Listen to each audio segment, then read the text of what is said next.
Does your partner ever go and get her nails done?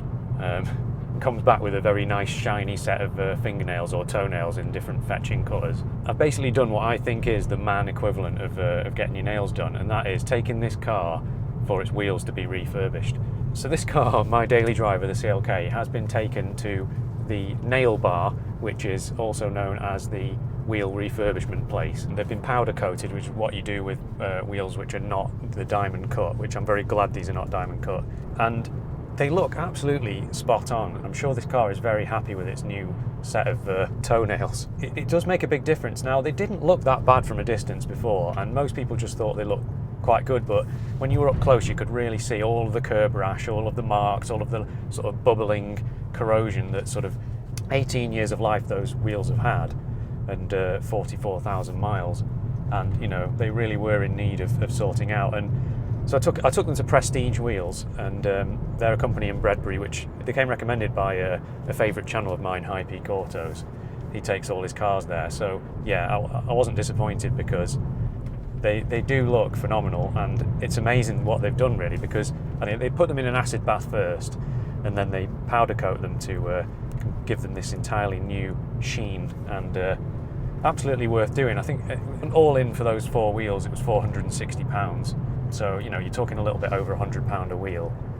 And, you know, it's knocked years off this car. This car is like, you know, 18 years old, and it looks new now. Like, the rest of the bodywork's in really good shape, and the wheels were the only thing letting it down. So I'm super happy with that. I'm really, really pleased with the results. But before we continue, I need coffee, and for that I'm going to go to the best coffee shop in the world, which just so happens to be local to me, Dandelion in Buxton, and also it's my brother's coffee shop.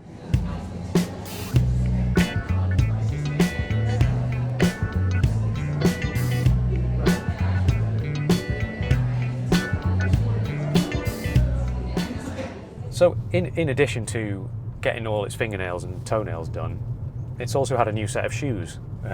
To really torture that analogy, it's got a new set of tyres, and it's because the old tyres were, you know, they were getting worn down, and it was time. And I thought, well, the thing is with this car, because it's got the really ridiculously wide rear tyres, especially for a car of this power, it's got a 255 section rear tyres on it, which is as wide as a BMW E46 M3, which has about twice the power of this car.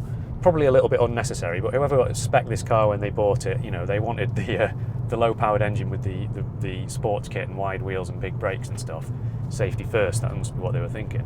You know, you're talking like at least £100 each for a tyre, which, you know, and that's for the sort of budget end. And what I noticed was that if you add a few more quid, you can get really nice tyres. You can get like the Michelin tyres or the Continental or whatever, you know, you can get the sort of the top spec ones. And I thought, well, for a few more quid, why not? At the moment, the darling of the internet, if you follow any sort of videos about tyres online, which is what I do because I'm sad like that, the Michelin Pilot Sport 5 are kind of coming out as the best ones. So I thought, why not treat this car to that?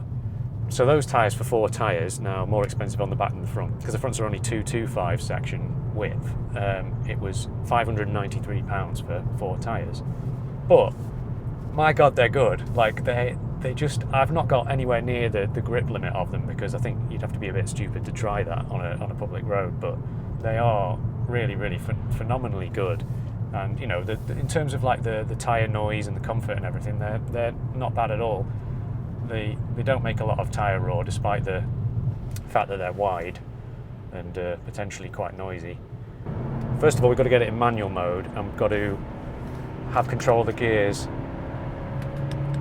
Oh, it's not the slowest car ever, this car. Yeah, okay, it does get a bit of stick, the compressor, but the power's there at any level, so you don't get like the turbo lag. And on this smooth road here, it's so good. The Michelins are just like, they just never seem to, I mean, the road it's a little bit damp and it's a little bit greasy, but it's, oh, wrong, let's go down a gear there. It's, oh, it's good. It's good. I do love this car. Makes a reasonably nice noise for a 4-cylinder as well.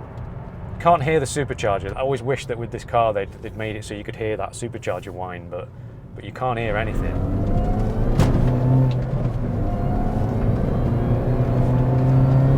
Oh, hello, supercharger.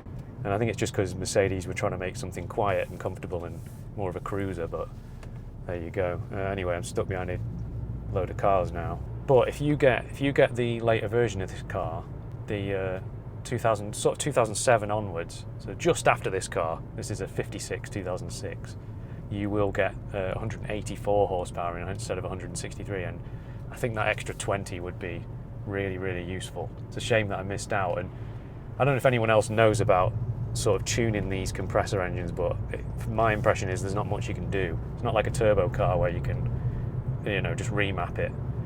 And there doesn't seem to be much information about getting like the pulleys, you know, like a smaller supercharger pulley or whatever to get more power. So if you can do it for reasonable money, then I think it'd be worth doing, but I've not really seen anything out there. You know, it's just interesting, isn't it? Because now with a car this age, 18 years old, you can just put it on like brand new, top of the line, latest technology rubber tyres, and suddenly you've just got this car that, you know, it just grips better than it ever could have when it was new, handles better. You know, it's like tyres are absolutely worth spending the money on if you're someone who enjoys driving, and they're a safety thing as well, aren't they? Because if you need to brake suddenly in the wet, or, you know, you've got the best possible sort of technology there. That's my sort of man maths kind of justification of buying those tyres. So those alloy wheels, while they do look really good in my opinion, they look better than any other wheel you can get on the CLK. I think they're absolutely fabulous. They are an absolute pain in the ass to keep clean, really, really horrible, because all the brake dust builds up on them on every individual spoke, and then you have to get in there and like clean off every individual spoke. But what I've done is, now hopefully this will work, I don't know, it's an experiment. I've bought some of that wheel sealant kind of like coating that you can spray on. You clean all the wheel off and then you spray it on like it's like a can of hairspray, and it sort of gives it this semi-permanent coating of like a bit like wax you would get on the body of the car. And in theory then all the brake dust and stuff won't be able to attach itself to the wheel, and it'll just come off with like water, or, you know, it should be easy to just remove. So I mean, it's definitely got this really nice beading effect on the wheel, so, you know, that looks like it might be doing something. Oh yeah, I did spend another 21 quid as well on some wheel bolts, because once I'd got the wheels done, I realised that the old bolts just looked horrible, like all rusty and knackered, and like they're the original ones from all that time ago. So for 20 quid, £21, you can get a full set of like 20 wheel bolts and replace them all. And now, if you actually look at the wheels from side on and you see those bolts, it doesn't look quite so bad.